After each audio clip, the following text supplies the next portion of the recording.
अस्सलामुअलैकुम वरहमतुल्लाह। नाजरीन, आप देख रहे हैं FB92 पेरिस फ्रांस और मैं हूं आपका मेज़बान वकार अहमद बाजवा। आज हम बात करेंगे इमिग्रेशन के हवाले से। जो पुर्तगाल में पहले फ़ाइलें लॉक होती थी वो कुछ अरसे के लिए पोस्टपोन हो गया था, उन्होंने बंद कर दिया था इमिग्रेशन सिस्टम। रात को हमारे धर्म सिंह साहब हैं, इमिग्रेशन एक्सपर्ट हैं, 20 साल से पुर्तगाल और यूरोप की मुख्तलिफ कंट्रीज़ में इमिग्रेशन के हवाले से काम कर रहे हैं। उन्होंने अभी हमें बताया है कि इमिग्रेशन के हवाले से पुर्तगाल में अभी फ़ाइलें लॉक हो सकती हैं। हमारे मेहमान हैं प्रोफेसर साहब हैं और धर्म सिंह साहब हैं।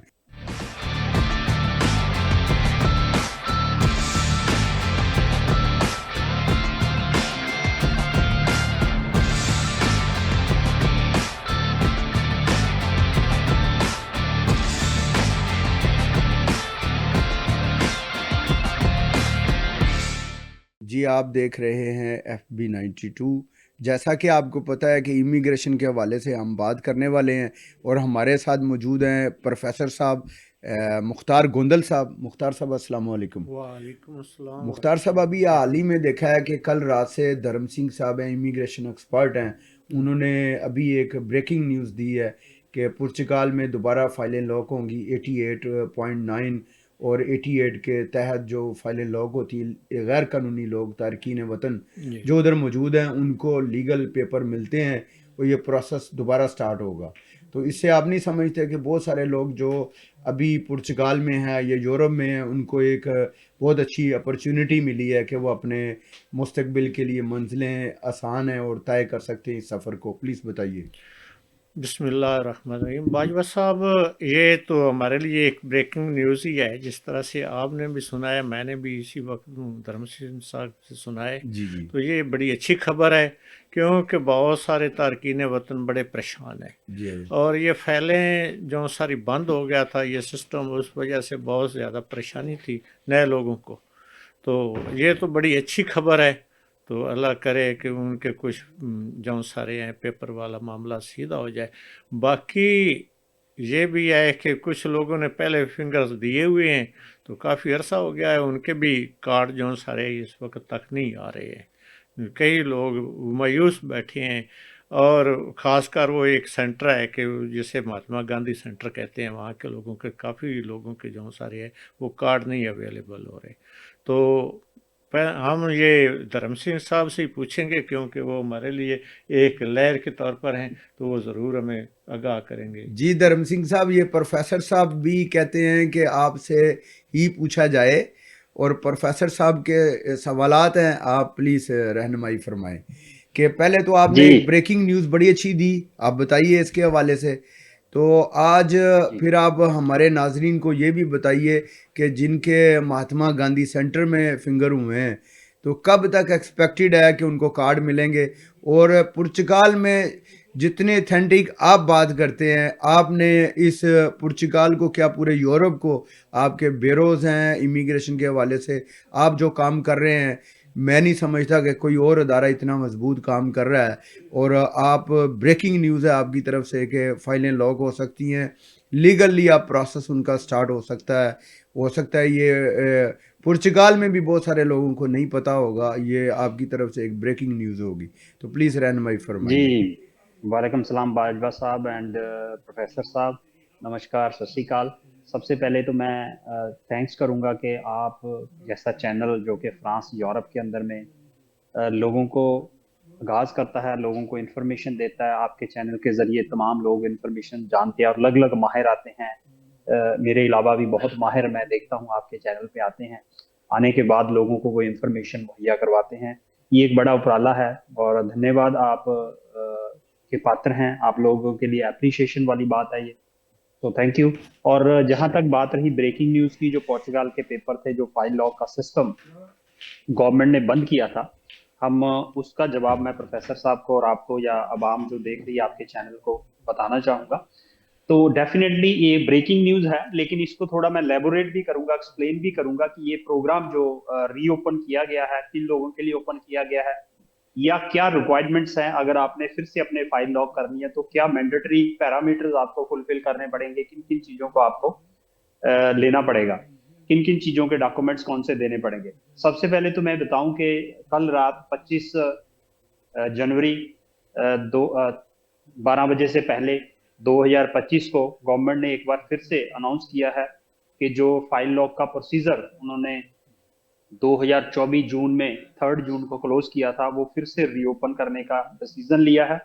लेकिन ये किन लोगों के लिए ओपन हुआ है फिलहाल, क्योंकि ये फर्स्ट पड़ाव है, उसके बाद नेक्स्ट पड़ाव स्टेप बाय स्टेप करेंगे। पहले पड़ाव के अंदर में उन्होंने ये प्रोग्राम जो ओपन किया तमाम उन लोगों के लिए जो 2024 जून 4 से पहले पोर्चुगल के अंदर एंटर हुए थे, चाहे उनके पास वीजा है या वीजा नहीं है।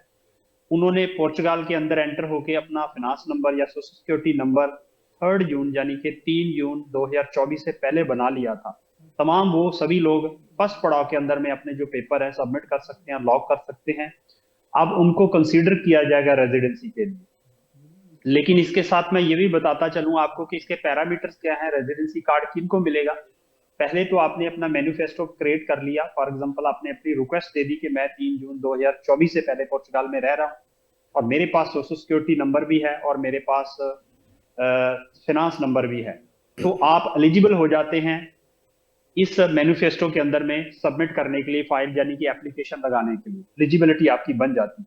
लेकिन एलिजिबिलिटी क्लास में बैठने से आप फर्स्ट या सेकंड या पास नहीं हो जाते, उसके लिए आपको एग्जाम देना पड़ता है।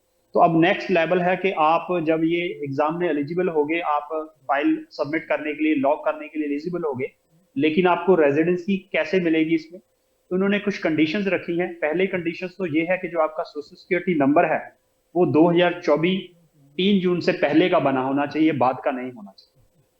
फिनांस नंबर भी आपका उसी डेट का, उससे पहले की डेट का, उसके बाद का नहीं बना। दूसरी कंडीशन ये है कि आपके पास एम्प्लॉयमेंट कॉन्ट्रैक्ट कंटिन्यू होना चाहिए उस डेट से, या 1 महीने बाद या 2 महीने बाद होना चाहिए, और आपको रेजिडेंसी ग्रांट कर दिया जाएगा जब भी आप 12 मंथ सोशल कंट्रीब्यूशंस पे कर दोगे, यानी कि 12 टैक्स दे देंगे जिस दिन आप, फॉर एग्जांपल आपने 2024 जून में आके पोर्चुगल में काम करना स्टार्ट कर दिया था, या जुलाई या अगस्त में, यानी कि 2025 अगस्त में आप एलिजिबल हो जाएंगे कार्ड लेने के लिए, आपको कंसीडर कर लिया जाएगा, आपको यानी कि पास कर दिया जाएगा एग्जाम से। तो ये 3 कंडीशंस मैंडेटरी है, इंपॉर्टेंट है। बाकी की सारी जो कंडीशंस है वो कॉमन ही है जैसे पहले थी, लेकिन इसमें 3 अभी इन्होंने एडिशनल चीजें रखी हैं। एक तो सोशल सिक्योरिटी नंबर बिफोर 3 जून 24 से बना होना चाहिए, फिनांस नंबर बिफोर 3 जून 24 से बना होना चाहिए, एम्प्लॉयमेंट कॉन्ट्रैक्ट आपके पास होना चाहिए, और कम से कम 12 मंथ का टैक्स आपने पे किया होना चाहिए। तो आपको ये फर्स्ट पड़ाव की जो उन्होंने ओपनिंग की है, इसके अंदर आपको रेजिडेंसी कार्ड मिल जाएगा। भले आपका वीजा निकल चुका है, आप यहाँ इलीगल हो चुके हैं, आपके पास वीजा नहीं है, तो लेकिन ये आप पैरामीटर्स 3 चीजें आप फुलफिल करते हैं तो आप एलिजिबल हो जाते हैं अपनी फाइल लॉक करने के लिए भी और पोर्चुगल की रेजिडेंसी कार्ड लेने के लिए भी, जो कि कल रात 2025 में जनवरी 25 को इन्होंने ये प्रोग्राम रीओपन किया तमाम उन लोगों के लिए। ये फर्स्ट पड़ाव है। सेकेंड स्टेज के अंदर में वो उन लोगों के लिए भी प्लानिंग इंट्रोड्यूस करेगी गवर्नमेंट, शॉर्टली उसकी भी अनाउंसमेंट करेगी, जो आफ्टर एंटर हुए हैं, जो अभी भी पोर्चुगल में रह रहे हैं या काम कर रहे हैं, उनके पास सोशल सिक्योरिटी नंबर भी नहीं है, फाइनेंस नंबर भी नहीं है, उनको कैसे टैकल किया जाएगा, उनको कैसे कंसीडर किया जाएगा, ये सेकंड स्टेज की बात है, जो कि अभी तक गवर्नमेंट ने ऑफिशियली कोई भी ऐसी अनाउंसमेंट उसकी नहीं की है।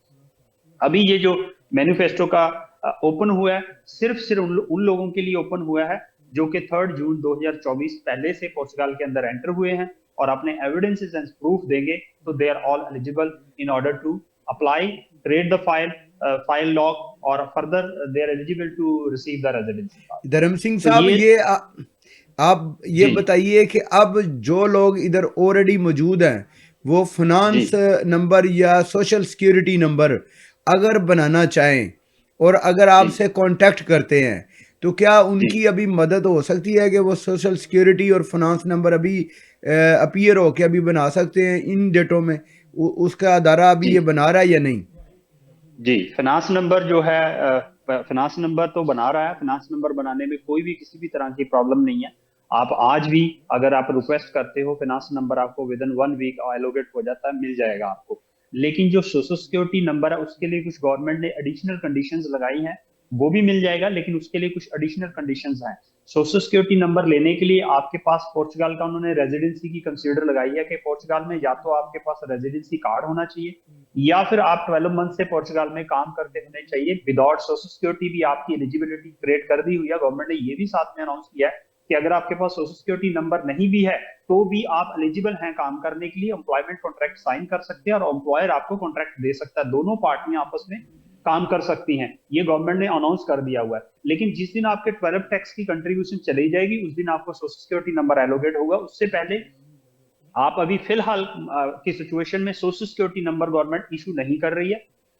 फाइनेंस नंबर जो आप पूछ रहे हैं वो डेफिनेटली आज की डेट में आप ले सकते हैं। Finance number is not big deal, वो इजीली मिल रहा है आपको। सोशल सिक्योरिटी नंबर के लिए आपके लिए कुछ ये दो कंडीशंस है, या तो रेजिडेंसी कार्ड या फिर आप 12 मंथ से काम करने का प्रूफ, यानी कि एम्प्लॉयमेंट कॉन्ट्रैक्ट आप ऑलरेडी साइन कर चुके होने चाहिए 12 मंथ बिफोर, तो आपको सोशल सिक्योरिटी नंबर भी एलोकेट हो जाए।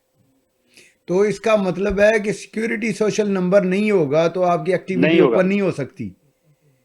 नहीं, एक्टिविटी कर सकते हैं, activity is a different thing, क्योंकि देखो जो ये बड़ा फ्रीलांसर है, फ्रीलांसर अगर कोई काम करना चाहे कर सकता है। अवाम को ये बड़ी नॉलेज होनी चाहिए, क्योंकि जो सोशल सिक्योरिटी नंबर है उसका काम डिफरेंट है, जो एक्टिविटी है या फाइनेंस नंबर है वो उसका काम डिफरेंट है।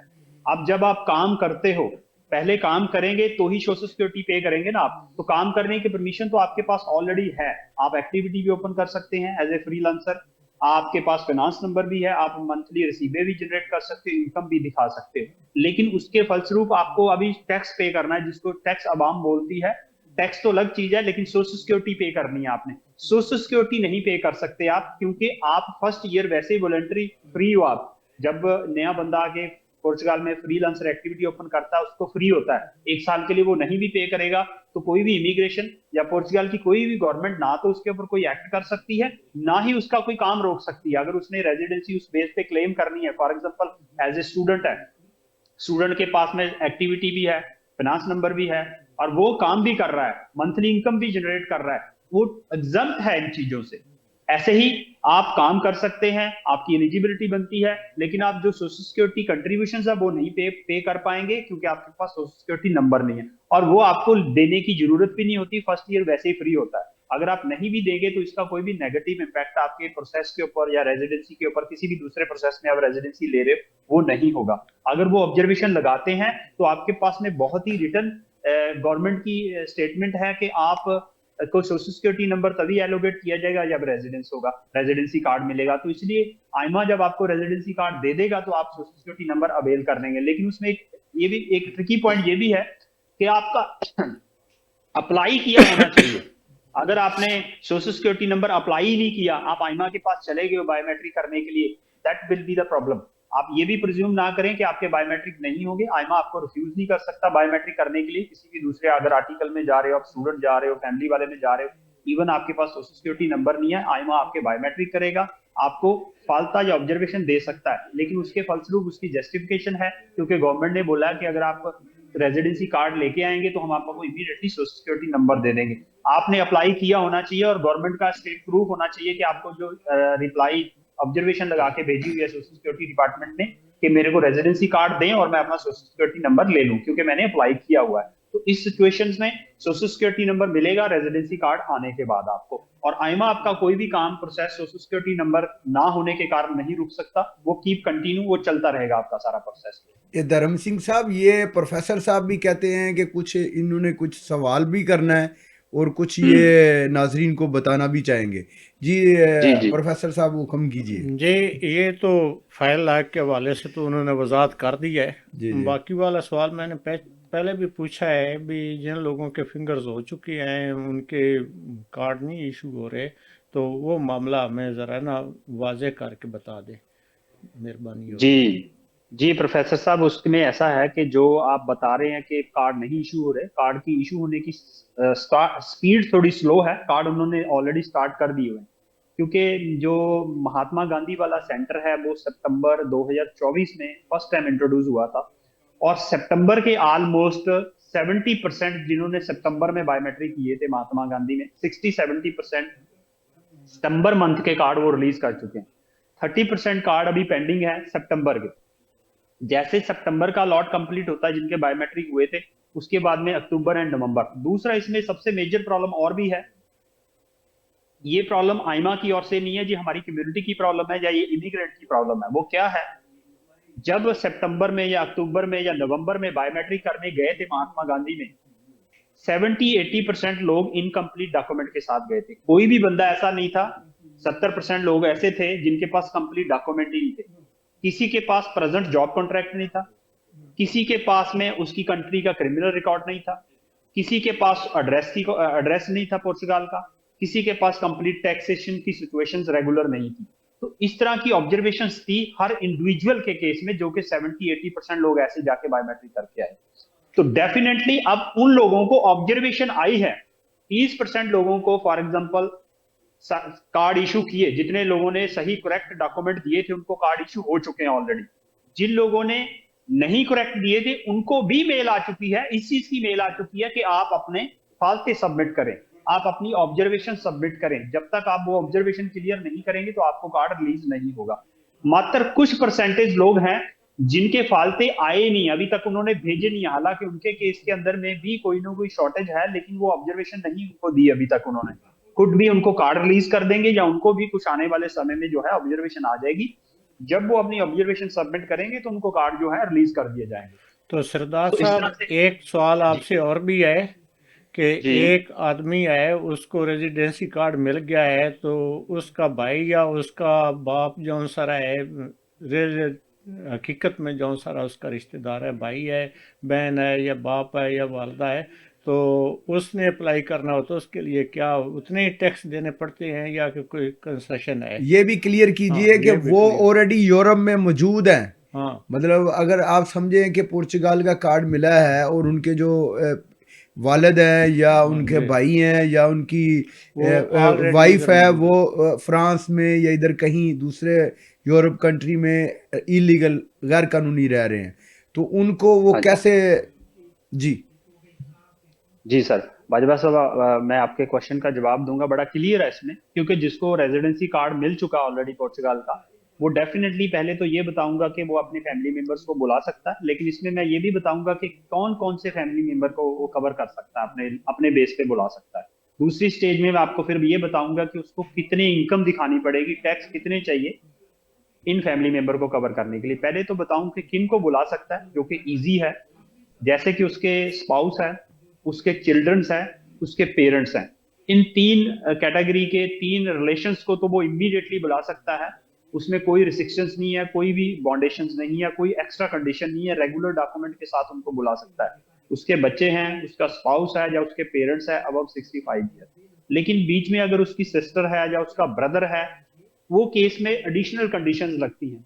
एडिशनल कंडीशंस क्या लगती हैं कि वो स्पेशल डिपेंडेंसी दिखाएगा कि वो जो ब्रदर है या सिस्टर है वो एक्सक्लूसिवली उसके ऊपर ही डिपेंडेंट है, उनको फाइनेंशियली सपोर्ट उसकी ओर से मिलती है। इसके अलावा उस उनको संभालने वाला कोई दूसरा नहीं है। तीसरा, वो जो उसके साथ में रिलेशनशिप रिलेशनशिप क्या है, ब्रदर है, सिस्टर है, तो ये दो इंपॉर्टेंट कंडीशंस है उस केस के अंदर में, कि एक तो फाइनेंशियल डिपेंडेंसी उसको दिखानी पड़ेगी। दूसरा, हाँ, इसमें मैं ये क्लियर कर दूं कि जो जिसको ब्रदर को सिस्टर को बुला रहा है, इनकैपेबल वर्क कंडीशंस है उसकी, यानी कि वो काम नहीं कर सकता या काम नहीं कर रहा। हो सकता है वो मेडिकल रीजन से काम ना कर रहा, हो सकता है वो स्टडी कर रहा हो इसलिए काम नहीं कर रहा, यानी कि वो नॉन इनकम बंदा होना चाहिए, उसकी कोई भी इनकम ना हो, और इनकैपेबल सर्टिफिकेट हो या इनकैपेबल एविडेंसेस हो वर्क करने के, ड्यू टू दिस रीजन वो काम नहीं कर रहा, स्टडी कर रहा है, मेडिकल रीजन है, एबीसी, तो वो अपने ब्रदर और सिस्टर को भी इवन वो अब above 28 year up to 26 years तक भी कवर कर सकता, बुला सकता है। ये रिलेशंस को तो वो इजीली बुला सकता है जिसके पास पुर्तगाल का रेजिडेंसी कार्ड। दूसरा, अब बुलाने के लिए इनकम कितनी चाहिए? फॉर एग्जांपल, वो अपने स्पाउस को बुलाना चाह रहा है तो उसको अपनी इनकम के अलावा 800-900 यूरो अपनी इनकम प्लस स्पाउस के लिए 400 यूरो एक्स्ट्रा इनकम दिखानी पड़ेगी। यानी कि अगर एक ही बंदे को बुलाना चाह रहा है वो अपने स्पाउस को, तो डेफिनेटली उसको 1200 यूरो का वर्क कॉन्ट्रैक्ट या टैक्स 1200 यूरो के हिसाब से पिछले 3 महीने का रिकॉर्ड चाहिए उसका। इसी तरह से पेरेंट्स को बुलाना है तो 400 यूरो उनके ऐड करते चले आप, तो अप्रोक्सीमेटली 2000 यूरो। अगर 3 लोग हैं, स्पाउस है, 2 पेरेंट्स मदर और फादर हैं, तो अप्रोक्सीमेटली 2000 यूरो पर मंथ 3 महीने का रिकॉर्ड उसको दिखाना है। अगर वो अडल्ट ब्रदर और सिस्टर को एलिजिबल दिखाता है डॉक्यूमेंट में अपने ऊपर में, तो डेफिनेटली 400 यूरो उनका भी ऐड करते चलें। जितने भी लोग अडल्ट होंगे उनका 400 यूरो ऐड ऑन करना है उसने अपनी इनकम में। अगर कोई माइनर चाइल्ड है जो 18 साल से कम है, उसका 210 यूरो उसने अपनी इनकम में ऐड ऑन करना है। तो ये इनकम के प्रूफ टैक्स इस हिसाब से उसने लास्ट 3 मंथ का पे किया हो तो वो डेफिनेटली बुला सकता है। लेकिन एक आपका सवाल था यहाँ पे बीच में, जो आप सवाल कर रहे थे कि वो फैमिली ऑलरेडी यूरोप में मौजूद है। ये बड़ा ट्रिकी और बड़ा टेक्निकल क्वेश्चन है। अब जो यूरोप में फैमिली है, अगर तो वो यूरोप में या पोर्चुगाल में लीगल वीजा पे आए हैं, फिर तो कोई प्रॉब्लम नहीं है, उसको इमीडिएटली एंटर कर लेगा। ये बेसिक डॉक्यूमेंटेशन की फॉर्मेलिटी है और इनकम की फॉर्मेलिटी है, ये दोनों पैरामीटर को कंप्लीट करके फैमिली चली जाएगी, उसकी रेजिडेंसी उनको भी मिल जाएगी। लेकिन अगर वो फैमिली इनलीगल आई है, मतलब उसके पास ना तो वीजा है शेंगेन का, ना ही नहीं, अगर पोर्चुगाल का लीगल कोई आई वीजा। हों और लीगल अगर आए हों और बाद में इलीगल हो गए हों, उस सिचुएशन में? हाँ जी, वो बताते हैं। अब वो शेंगेन में तो आए थे वीजा लेके, लीगल थे, उसके बाद उनका वीजा एक्सपायर हो गया, खत्म हो गया वीजा। तो अब वो जिस भी कंट्री में रह रहे हैं यूरोप में, फ्रांस, डेनमार्क, नॉर्वे वगैरह में, तो वहां पे इलीगल हो चुके हैं ऑलरेडी। अब वो ये प्रूफ करना पड़ेगा उनको कि पोर्चुगाल में जब आए थे, चाहे वो पहले कभी आए हों, उस वक्त का कोई उनके पास एंट्री प्रूफ हो, कोई बोर्डिंग पास हो, कोई टिकट हो, या फिर वो अभी आते हैं, बोर्डिंग पास है, टिकट है, लेकिन वो यहाँ पे लीगल नहीं है क्योंकि उनका वीजा नहीं है, वो इलीगली एंटर कर रहे हैं पोर्चुगाल के अंदर में। अब लीगल एंट्री उनकी एक्सेप्ट नहीं होगी, उनका केस स्पेसिफिक इसी ग्राउंड पे रिजेक्ट होने के हाई पॉसिबिलिटीज है, रिजेक्ट हो सकते हैं। उनका केस रिजेक्ट हो सकता है क्योंकि उनके पास लीगल एंट्री का प्रूफ नहीं है। शेंगेन का वीजा एक्सपायर हो गया जब आप पोर्चुगाल में आए। अगर तो आप पोर्चुगाल में आने से पहले वीजा वैलिड होता तो हम आपको एक्सेप्ट करते, फैमिली रियूनिफिकेशन आपकी हो जाती। लेकिन अभी आपकी फैमिली रियूनिफिकेशन इसलिए नहीं हो रही, ऑब्जर्वेशन ये आ रही है क्योंकि आप लीगल नहीं एंटर हो रहे हो। आप अभी के बोर्डिंग पास दे रहे हो, अभी की टिकट दे रहे हो और आपके पास वैलिड वीजा ही नहीं है, शेंगेन का भी वीजा नहीं है, तो हम आपको एक्सेप्ट नहीं करेंगे। ये ऑब्जर्वेशन देके आईमा आपको रिजेक्ट कर सकता है। लेकिन इसमें एक बहुत ही टेक्निकल लूफोल है जिसके तहत आप ग्राउंड बना सकते हैं। आर्टिकल 38, अगर आप ये एविडेंसेस दे देते हो कि जो ये फैमिली की मैं रेजिडेंसी अप्लाई कर रहा हूँ फैमिली बेस पे, अपने डिपेंडेंट बेस पे, ये 12 मंथ से पोर्चुगाल में मेरे साथ में रह रही है, अगर आप ये एविडेंस देने में सक्षम हो जाते हो तो आपकी लीगल एंट्री एग्जम्प्ट हो जाएगी, फिर आपको लीगल एंट्री के प्रूफ देने की जरूरत नहीं। लेकिन उसके लिए आपको ये 12 मंथ के एविडेंसेस देने पड़ेंगे कि ये जो फैमिली है पिछले 12 मंथ से मेरे साथ पोर्चुगाल में रह रही है और मैं पिछले 12 मंथ से इनका पालन पोषण कर रहा हूं और मैं लीगली, मेरे पास पोर्चुगाल का रेजिडेंसी है और मैं टैक्स भी पे कर रहा हूं, तो आप लीगल एंट्री से एग्जम्प्ट हो सकते हैं। यानी कि सीधे सीधे इसका नाता ये हुआ कि अगर आज उस फैमिली का प्रोसेस स्टार्ट करेंगे तो उसको 12 मंथ के बाद पॉसिबिलिटीज बनेगी रेजिडेंसी कार्ड मिलने। बहुत अच्छी बात की। लेकिन हम यहाँ पर ये भी पूछना चाहेंगे कि ये जो फैमिली के लिए कुछ लोग हैं जो इधर काम कर रहे हैं और वो अपनी वाइफ को बुलाना चाहते हैं, तो उसमें कितना टाइम लगता है और वो कैसे बुला सकते हैं? जो लीगल लोग हैं, जो लीगल पुर्तगाल में ही काम कर रहे हैं, किसी इंडस्ट्रियल एरिया में लगे हैं, तो वो अगर बुलाना चाहे तो उसके लिए उनके लिए क्या प्रोसीजर और कितना टाइम लगता है? देखिए, अगर वो फैमिली को, जैसे मैंने पहले भी बताया कि अगर स्पाउस को बुलाना है, वाइफ को बुलाना है, इट्स क्वाइट इजी, उनके लिए बहुत इजी है। वो थर्ड बाहर से बुलाना चाह रहे हैं, सबसे पहले तो उनको यहाँ पे आईमा में अपॉइंटमेंट लेनी पड़ती है फैमिली रीयूनिफिकेशन की, जो कि थोड़ा सा टफ टास्क है। अपॉइंटमेंट इतनी इजी मिलती नहीं है फैमिली के लिए क्योंकि गवर्नमेंट उसको इनिशिएट नहीं कर रही। गवर्नमेंट क्या, जो इंटरनल लोग अंदर बैठे हुए हैं फैमिली वाले या नॉन फैमिली वाले या इमिग्रेंट्स, उनको सॉर्ट आउट करने की कोशिश में है कि सबसे पहले उनको सॉर्ट आउट कर दिया जाए, उनको रेजिडेंसी दे दी जाए या उनको ऑब्जर्वेशन देके उनके केसेस को क्लोज किया जाए। जो बाहर से आने वाले लोग हैं उनको इतना प्रायोरिटाइज आज की डेट में गवर्नमेंट की ओर से नहीं किया जा रहा। उसका सीधे सीधे रीजन यही है कि जो अंदर का रश है उसको गवर्नमेंट कम करना चाह रही है। अगर तो आपकी फैमिली ऑलरेडी इन है, इट्स क्वाइट इजी, बहुत ही आसान है, तो आपको अपॉइंटमेंट मिलने के चांसेस भी ज्यादा हैं। आपके पास में कोर्ट जाने के राइट भी है कि आप कोर्ट के थ्रू अपॉइंटमेंट लेके अपनी फैमिली के रेजिडेंसी कार्ड ले सकते हैं। लेकिन जब आपने बाहर से फैमिली बुलानी है तो उसमें थोड़ी सी डिफिकल्टीज हैं। डिफिकल्टीज क्या है, पहले तो आईमा आपको अपॉइंटमेंट नहीं देगी, एक पॉइंट। अगर आईमा में अपॉइंटमेंट नहीं खुल रही आने वाले समय में, हालांकि पार्लियामेंट में भी अनाउंस किया कि 1 साल तक हम अपनी फैमिलीज के लिए अपॉइंटमेंट नहीं खोलेंगे, तो इसकी डेफिनेशन ये है कि बाहर से आने वाली फैमिली तो आ ही नहीं पाएगी। लेकिन आपके पास नेक्स्ट रूट बचता है फिर कोर्ट का। अब कोर्ट में जाने के लिए कोर्ट भी जो इंटरनल प्रोसीडिंग्स है, जो अंदर सिस्टम क्राइम है या मैशअप है, उसको सॉर्ट आउट करने में हेल्प करता है।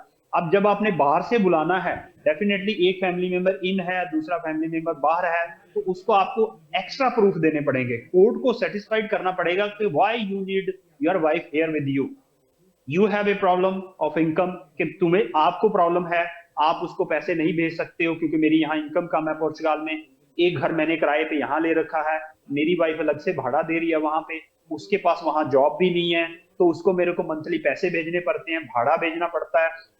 अगर वो मेरे साथ आएगी तो मैं यहाँ पे आके उसको जॉब अपॉर्चुनिटी दे सकता हूँ और वो मेरे साथ रहेगी, जिससे मेरे खर्चे कम हो सकते हैं। ये एक गवर्नमेंट आपको अपॉइंटमेंट लेने के लिए कोर्ट को एविडेंसेस देने पड़ेंगे कि आपको क्यों चाहिए वो बंदा यहाँ पे, क्यों इतनी अर्जेंसी है, क्योंकि जब आप अपॉइंटमेंट फैमिली वाली कोर्ट के थ्रू लेते हो तो एक केस ऑफ इमरजेंसी दिखाना पड़ता है, या आप मेडिकल हो या उसको मेडिकल रीजन है कि वो मेडिकली बीमार रहती है, वाइफ या वालदा जिसको भी बुलाना चाह रहे हो, और आप यहाँ पुर्तगाल में जॉब कर रहे हो, मुझे जॉब से छुट्टी नहीं मिल रही, तो मैं चाहता हूँ कि वो मेरे पास आ जाए।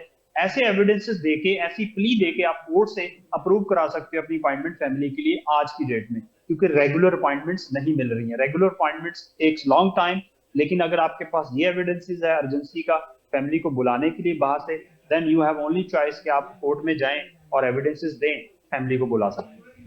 अच्छा, जो लोग फाइल लॉक करने के लिए एलिजिबल हैं, अगर वो आपसे रब्ता करें तो आप क्या सजेस्ट करेंगे कि वो आप क्रॉन वालों से कॉन्ट्रैक्ट करके वो आपसे रब्ता करके ये फाइल लॉग में हेल्प ले सकते हैं? जी बाजवा आप साहब, आखिरी अच्छा आप मैसेज सवाल दीजिए, पूछ रहे चूंकि हैं। हमारे जी प्रोग्राम जी का टाइम भी प्रोड्यूसर जी साहब मैं कह इसको रहे हैं शॉर्ट कि करके मैसेज करूंगा। जी मैं ये कहूंगा कि सबसे पहले तो आप अपने प्रोसेस के लिए खुद से जानकारी लें, क्योंकि बाजवा साहब जैसे चैनल्स इन्होंने फ्रांस में खोल रखे हैं अवेयरनेस देने के लिए हैं। हमारी कंपनी तो कमर्शियल है, हम तो हर चीज के पैसे लेते हैं, लेकिन बाजवा साहब जैसे ऑफिस खोले, इन्होंने चैनल खोला, ये फ्री करते हैं, हमारे जैसे लोगों को बुलाते हैं या एक्सपर्ट और लोगों को बुलाते हैं। नहीं, धर्म और सिंह आप साहब, ये जो यूरोप एजुकेशन में लें। ना, ये FB92 यूरोप में एक ताज सुखेरा साहब है हमारे, उनका जी ये टीवी चैनल है और ये लीगल है, और जैसे दूसरे फ्रांस के टीवी चैनल हैं, न्यूज़ चैनल है, ये बिल्कुल उसी तरह एक चैनल है, और इधर बहुत सारे लोग काम करते हैं, और ये पूरे यूरोप में फ्रेंच और उर्दू दोनों बेस पे ये काम कर रहा है, और पूरे यूरोप में ये काम कर रहा है। जो तारकीन जबरदस्त। वतन पूरे यूरोप में बैठे हैं, उर्दू से या हिंदी से जिनका ताल्लुक है, वो इससे मुस्तफ़िद होते हैं, और ये सारे प्रोग्राम हैं। मैं एज ए एंकर इधर काम करता हूँ। ये चैनल जबरदस्त। ताज सुखेरा साहब का है, और बाकायदा एक न्यूज़ चैनल है, और ये ऑन एयर भी जाने वाला है अनकरीब। हाँ, सुखेरा साहब भी इस बधाई के पात्र हैं। इनको हम कंग्रेचुलेट करेंगे और हम अप्रिशिएट भी करेंगे कि इन्होंने इनिशिएट लिया कि पूरे यूरोप के अंदर में एक हिंदी और उर्दू चैनल लॉन्च करके जो हमारी आवाम है उसके लिए रास्ते आसान किए हैं, ताकि वो समझ सकें। और आपके चैनल पे कुछ अच्छी पर्सनैलिटीज, एजुकेटेड लोगों को आप बुला के हमारी जो आवाम को आगाह करते हैं, आप नॉलेज देते हैं, स्प्रेड करते हैं, इसके लिए हम चाहेंगे इनको अप्रिशिएट करना। लेकिन साथ में मैं ये भी कहूंगा कि अगर इस तरह की कोई चीजों की जरूरत है, डेफिनेटली हम ऑलवेज अवेलेबल हैं। क्रॉन यहाँ पोर्चुगल में हमारा फिजिकल ऑफिस है, हम हेल्प करने के लिए हैं, असिस्ट करने के लिए हैं, गाइड करने के लिए हैं। लेकिन कभी कभी क्या होता है कि लोग ये समझते हैं कि हम लोग अपना प्रोडक्ट बेच रहे हैं, हम अपनी सर्विस बेच रहे हैं। मैं बाजवा साहब बड़ी ऑनेस्टली आपके चैनल के ऊपर ये कहना चाहूंगा, बड़ी ईमानदारी से, कि सबसे पहले मेरे या मेरी टीम के ये इंटेंशंस होते हैं कि हम ज्यादा से ज्यादा इंफॉर्मेशन दे पाए। भले वो बंदा हमारा क्लाइंट बने या ना बने, वो सेकेंडरी सब्जेक्ट है, वो बात का है, क्योंकि स्ट्रक्चर है, खर्चे हैं, फैमिलीज हैं, हमें भी खाना है। लेकिन अरसा हो गया काम करते हुए, जो नॉलेज हमें आई है या हमारे पास में है, हम सामने वाले को दे सके, सामने वाले को समझा सके, ये पहले इंटेंशंस होते हैं। डेफिनेटली हमने उसको नॉलेज दी, उसको समझाया, आप अपना खुद से प्रोसेस कर सकते हैं। लेकिन जब वो आदमी कहता है कि नहीं मैं खुद से फिर भी नहीं करना चाहता, मैं आपसे ही करवाना चाहता हूं, तो डेफिनेटली वी आर कमर्शियल, हम फीस अपनी सर्विस चार्ज लेते हैं ऑनेस्टी से इंफॉर्मेशन देने के बाद, और हम अपना उसका प्रोसेस करेंगे। उसके लिए हमारा फिजिकली ऑफिस है, टीम है, सारा स्ट्रक्चर है।